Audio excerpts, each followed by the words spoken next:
Welcome guys to another video. আজকের ভিডিওতে আলোচনা করব থিমেটিক ফান্ড মানে কি, থিমেটিক ফান্ড কাজ কি হিসাবে করে, থিমেটিক ফান্ড কার জন্য ভালো, কত সময়ের জন্য থিমেটিক ফান্ডে ইনভেস্ট করলে ভালো, এই সবগুলা টপিকের বিষয়ে আলোচনা করব। সবার প্রথমে আলোচনা করি আমরা থিমেটিক ফান্ড মানে কি। থিমেটিক ফান্ড হলো একটা সেক্টরের উপরে ইনভেস্ট করা, একটা থিমের উপরে ইনভেস্ট করা। যেরকম নাকি কোনো পিএসইউ ফান্ডে যদি ইনভেস্ট করেন আপনি, তাহলে আপনার টাকাটা সেই পিএসইউ সেক্টরে থাকা গভর্নমেন্ট ব্যাংক গুলাতে ইনভেস্ট হবে। আর যদি কোনো ফার্মা ফান্ডে ইনভেস্ট করেন, তাহলে আপনার টাকাটা সেই ফার্মা সেক্টরে থাকা যতগুলা কোম্পানি আছে সেই কোম্পানি গুলাতে ইনভেস্ট হবে। আর যদি কোনো টেকনোলজি ফান্ডে ইনভেস্ট করেন, তাহলে সেই টেকনোলজি সেক্টরে, আইটি সেক্টরে থাকা কোম্পানি গুলাতে আপনার টাকাটা ইনভেস্ট হবে। আর যদি কোনো ইনফ্রাস্ট্রাকচার ফান্ডে ইনভেস্ট করেন, তাহলে সেই ইনফ্রাস্ট্রাকচার সেক্টরে থাকা যতগুলা কোম্পানি আছে সেই কোম্পানি গুলাতে আপনার টাকাটা ইনভেস্ট হবে। তো থিমেটিক ফান্ড মানে কি, আশা করি ক্লিয়ার হয়েছে। মানে একটা থিমের উপরে ইনভেস্ট করা, একটা সেক্টরের উপরে ইনভেস্ট করা, সেটাকে বলে থিমেটিক ফান্ড। অন্যান্য মিউচুয়াল ফান্ডে যেরকম নাকি large cap, mid cap, small cap, flexi cap, focus fund, multi cap, এই সবগুলা মিউচুয়াল ফান্ডে ফ্রিডম থাকে ফান্ড ম্যানেজারের উপরে। যে কোনো সেক্টরে তারা অপরচুনিটিস দেখলে সেই সেক্টরে ইনভেস্ট করতে পারে। কিন্তু থিমেটিক ফান্ডে একটা থিমের উপরে টাকা লাগানো হয়, একটা সেক্টরের কোম্পানির উপরে টাকাটা ইনভেস্ট করা হয়। আশা করি ক্লিয়ার হয়েছে। এখন আলোচনা করব থিমেটিক ফান্ড ভালো না খারাপ, আর কত দিনের জন্য এই ফান্ডে ইনভেস্ট করা যায়। আর যারা নাকি নতুন এগুলা ফান্ডে ইনভেস্ট করতে চায়, তারা কিভাবে যে 1-2 বছরের জন্য ইনভেস্ট করি বাস তারপরে উঠাই নিব, এরকম টার্গেট থাকলে কি ইনভেস্ট করা যায় কি না, চলুন গিয়ে দেখি স্ক্রিনে। তো আমি আসলাম আমার গ্রো টার্মিনালে। এই জায়গাতে এসে আমি নিফটি আইটি সিলেক্ট করে দিলাম সবার প্রথমে। আর এই জায়গাতে আমি 4টা মান্থ বেস সিলেক্ট করে নিয়েছি, মান্থ সিলেক্ট করেছি। মানে এই জায়গা থাকা প্রতিটা ক্যান্ডেলেই একটা ক্যান্ডেল 1 মাসের, এই ক্যান্ডেলটা 1 মাসের, এই ক্যান্ডেলটাও 1 মাসের, মানে প্রতিটা ক্যান্ডেলে কিন্তু 1 মাসের ডাটা শো করছে এই জায়গা। তো আমরা যদি ইতিহাসে যাই গিয়ে দেখি ডাটা, এই জায়গা 2015-র 1 সেপ্টেম্বরে ধরুন আপনি এই ফান্ডে ইনভেস্ট করছেন, তারপর থেকে কিন্তু মার্কেট কারেকশন নিচ্ছে, আপনার টাকাটা 2016-র ডিসেম্বর, মানে 1 বছর পর্যন্ত আপনার টাকাটা কিন্তু নেগেটিভে ছিল। যদি এতটুকু ধৈর্য আপনার আছে তাহলে ইনভেস্ট করুন, কোনো প্রবলেম নেই। তারপরে কিন্তু উপরে গিয়েছে। আর এই জায়গা দেখুন 2018-র 3 সেপ্টেম্বর থেকে এই জায়গা দেখলে 2020-এর এপ্রিল মাস, লগভগ 2 বছর মার্কেটে আইটি সেক্টর কিন্তু ফ্ল্যাট ছিল, উপরেও যায় নাই নিচেও যায় নাই, কোনো রিটার্ন দেয় নাই।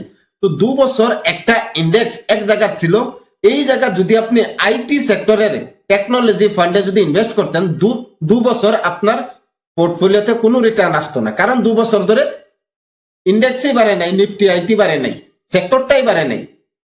তো যদি এতটুকু পরিমাণ ধৈর্য থাকে 2 বছর 3 বছরের জন্য যদি আপনি ধৈর্য রাখতে পারেন, আপনার পোর্টফোলিওটা যদি না বাড়ে, বাকি 2 বছর ধরে কারেকশন নেই, তাহলে আপনি ইনভেস্ট করতে পারেন যে কোনো মিউচুয়াল ফান্ডে, টেকনোলজি সেক্টরের, বাকি অন্যান্য থিমেটিক ফান্ডে।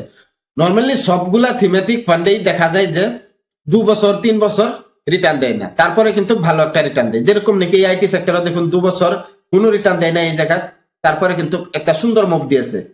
দেওয়ার পর এই জায়গা দেখুন 1-1.5 বছর 2 বছর আরেকবার রিটার্ন দেয় নাই। গত 2 বছর 2022-এর পর থেকে 23-24 কোনো রিটার্ন দেয় নাই, কিন্তু 24-এর লাস্টের দিকে এই গত 2-3 মাস ধরে ভালো একটা রিটার্ন দিয়েছে আইটি সেক্টরে। আরেকটা থিমেটিক ফান্ড, যে ফান্ডে নাকি সবের থেকে বেশি ইনভেস্ট করে ভারতবর্ষের মানুষে, পিএসইউ ফান্ড। তো সেই পিএসইউ ফান্ড চলুন গিয়ে দেখি স্ক্রিনে। এই জায়গাতে আমরা যদি পিএসইউ নিফটি পিএসইউ ব্যাংক এই ইন্ডেক্সটারে দেখি, দেখুন এই জায়গা থেকে 2016 থেকে আপ মুভ দিয়েছিল, অল্প 2017 1 বছর ঠিকঠাক রিটার্ন দিয়েছে। তারপর থেকে 2017 থেকে down down down down down একদম 2020 পর্যন্ত।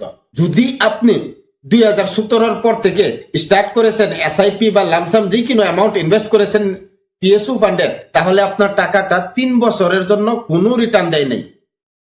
3 বছর পরে কিন্তু সুন্দর একটা রিটার্ন দিয়েছে দেখুন। তো যদি 3 বছর 4 বছর 5 বছরের জন্য আপনি ওয়েট করতে পারেন কোনো থিমেটিক ফান্ডে, তাহলে থিমেটিক ফান্ডে ইনভেস্ট করা যায়। আর অনেক সময় দেখা যায় যে কোনো একটা সেক্টর 4-5 বছরের জন্য কিন্তু রিটার্ন দেয় না, গ্রোথ আসে না সেই সেক্টরে।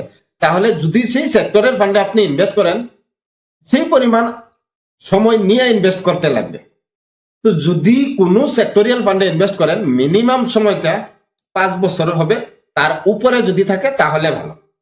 কারণ অনেক সময় দেখা যায় যে অনেক সেক্টরে 2-3-4 বছর গ্রোথ আসে না, সেই কারণে একই জায়গাতে থাকে সেই সেক্টরটা।